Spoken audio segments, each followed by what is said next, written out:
I hold here in my formerly nicotine-stained fingers a copy of Alice, or the Wild Girl. This is a story that takes place back in the mid-19th century, 1850s.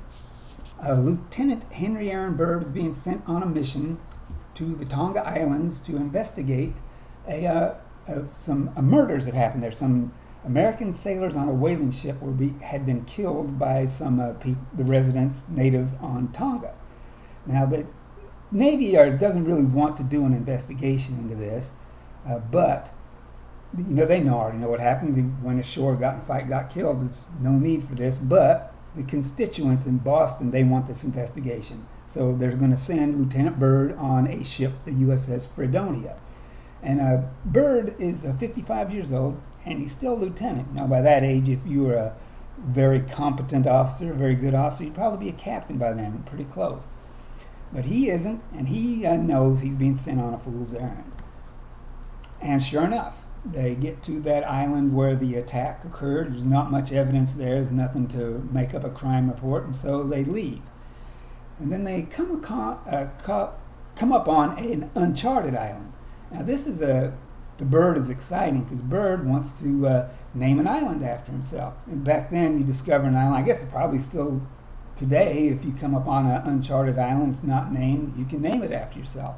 So this is the first thing that's happened, going to make his cruise worthwhile, he thinks. So it sends a water party onto the island. You got to get on the island, I guess, first to name it. So they got to get water for the ship anyway. And that's when they see the Wild Girl running around.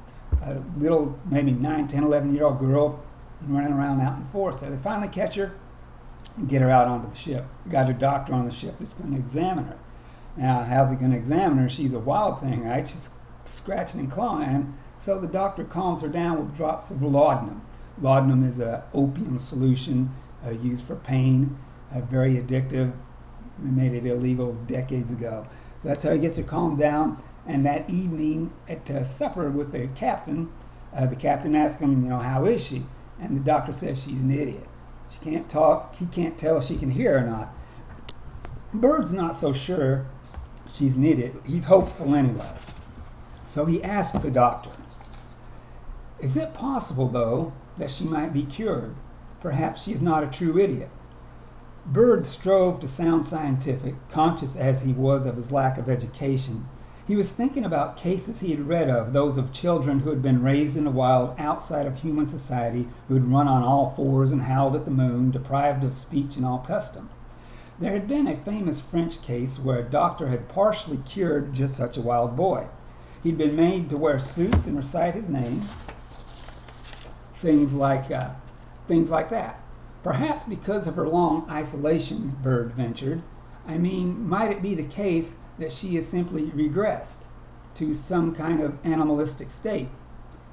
Mallory frowned as if he tasted something sour in his whiskey. Like that French boy, Byrd added. Have you heard of him? The one they found suckling a she-wolf. Now, it turns out that's actually a true story. Back then, before this story took place, they found a French boy out in the woods, 9, 10, 11 years old. They tried to catch him and bring him back in. They had to catch him a couple times. He kept escaping. And a doctor did try to cure him, got him to wear suits and at least say a few words, his own name and things like this. And also, Byrd records his impression of her, this wild girl, in his journal. He keeps a personal journal in addition to the ship's log. He keeps himself, too. Get a refill here.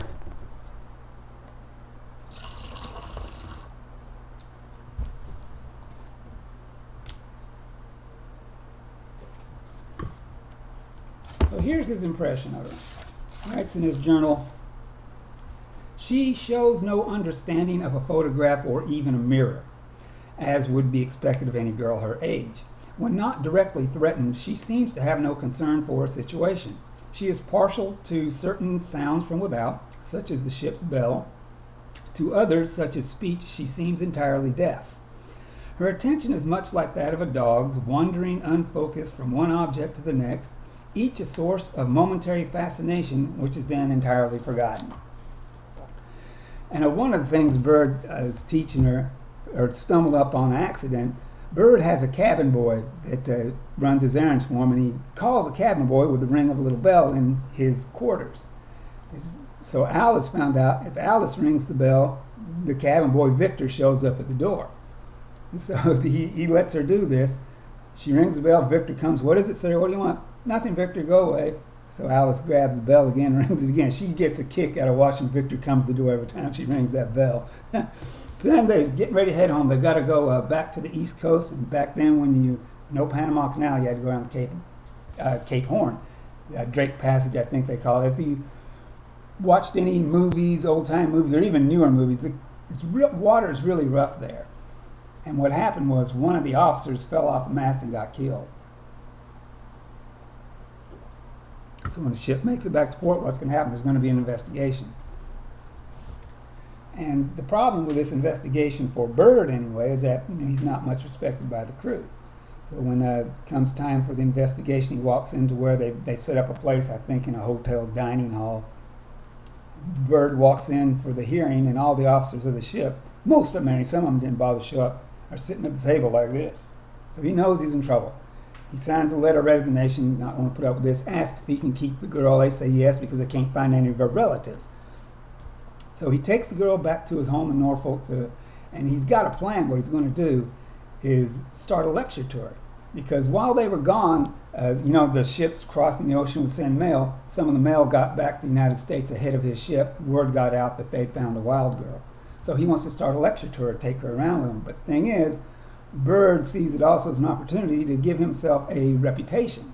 When he was a cabin boy, 15 years old, when he first enlisted in the Navy, he was on the USS Vincennes. It was part of a squadron of ships sent to go find and explore Antarctica. One of the officers on the ship, the USS Peacock, which was in the squadron with the Vincennes, the guy's name was William Reynolds. He gets credit with seeing Antarctica first. However, Bird's thinking, I think I saw it first. Before they called out land ho, I thought I saw a gray mass out there. I think I saw it.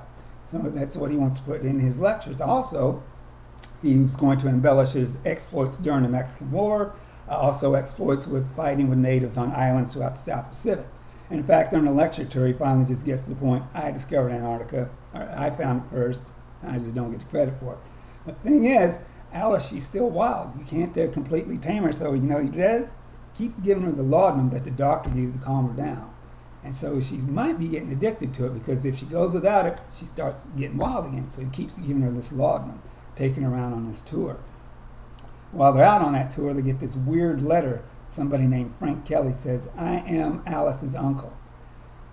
Probably a scam, maybe not. He doesn't know, but he's not going to take a chance. He's not going to go back to Norfolk to his home. He's going to go out to San Francisco, try to do lecture tours there. He gets an offer when he's in San Francisco from a theater owner.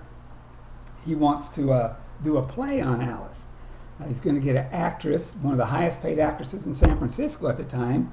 Her name is Ada Stanley. And this turns out she is modeled on an actress named Ada Isaacs Menken, who at that time really was the highest paid actress in San Francisco. Another little historical nugget here. Also, there's another Easter egg there. Ada Stanley is the name of a character in the television Gunsmoke. I think Judith Scott might have been the actress's name that played her. There's a lot of little Easter eggs in there like this. Probably we want to read this again. I think Michael Robert Liska probably dropped a few Easter eggs in there, and it might be easy to miss them. Want to read this again for sure, I guess. Also, E.L. Doctorow wrote historical fiction. And with historical fiction, you've got to be bold, like putting our captain here on the Vincennes on a real expedition that happened. E.L. Doctorow has us at William Tecumseh Sherman's Civil War camp as he's doing his march to Savannah. William T. Volman, another author with historical fiction, has us inside Field Marshal Paulus's tent when the Soviet officers come in and say, game over, it's time to surrender. So, you like E.L. Doctorow? I think I found the next E.L. Doctorow here in Michael Robert Liska. Check that out. I'll definitely be rereading that.